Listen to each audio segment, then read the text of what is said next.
और यहां पर अहम खबर शामिल करते हैं। इलेक्शन कमीशन ने 30 अक्टूबर को जिला कुरम में ज़िमनी इंतखाब का हुक्म दे दिया। जिला कुरम में चेयरमैन तहरीक इंसाफ इमरान खान खुद इलेक्शन लड़ेंगे। जिला कुरम से पहले भी इमरान खान ने ज़िमनी इलेक्शन लड़ने का ऐलान किया था और अब इलेक्शन कमीशन ने 16 अक्टूबर को कुरम में इलेक्शन न कराने का ऐलान किया था।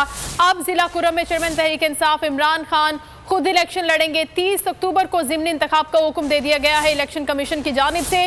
तहरीक इंसाफ के चेयरमैन खुद इस हल्के से इलेक्शन लड़ेंगे और इससे पहले भी इमरान खान ने ज़िमनी इलेक्शन लड़ने का ऐलान किया था इस जिला से, जिसे 16 अक्टूबर को कुरम में इलेक्शन न कराने का ऐलान इलेक्शन कमीशन की जानिब से सामने आया था। और अब इसका फैसला सामने आया है कि 30 अक्टूबर को जिला कुरम में ज़िमनी इंतखाब होगा, जिसमें चेयरमैन तहरीक इंसाफ इमरान खान खुद कॉन्टेस्ट करेंगे।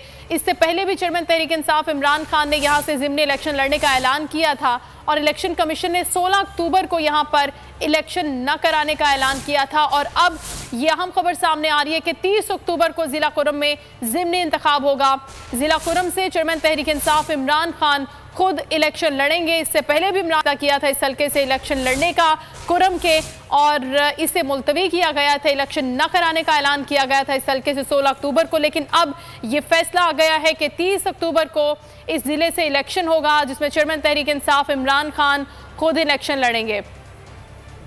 इलेक्शन कमीशन के बाहर बोल न्यूज़ के नुमाइंदा अकील अहमद मौजूद हैं, उनसे मजीद हम जानते हैं। जी अकील। जी देखिए, बिल्कुल अब इलेक्शन कमीशन की जानिब से जो आज इजलास मुनक्किद किया गया था, उसमें एन ए 45 कुरम में जो ज़िमनी इंतखाबात मुलतवी किए गए थे 16 अक्टूबर को, उसकी तारीख दे दी गई है और 30 अक्टूबर को ये ज़िमनी इंतखाबात कुरम एजेंसी में करवाने का फ़ैसला किया गया है। एन ए 45 का हल्का है जिसमें सिक्योरिटी वजूहात की बिना पर जो 16 अक्टूबर को होने वाले इंतखाबात थे उनको मुलतवी किया गया था। लेकिन आज इलेक्शन कमीशन में दोबारा इजलास हुआ। जो कुरम का हल्का एन ए 45 है, वहाँ पर सिक्योरिटी सूरत हाल का जायज़ा लिया गया, जिसके बाद जो सिक्योरिटी सूरत हाल थी उसको काबिल इत्मीनान करार देते हुए जो अब 30 अक्टूबर को एन ए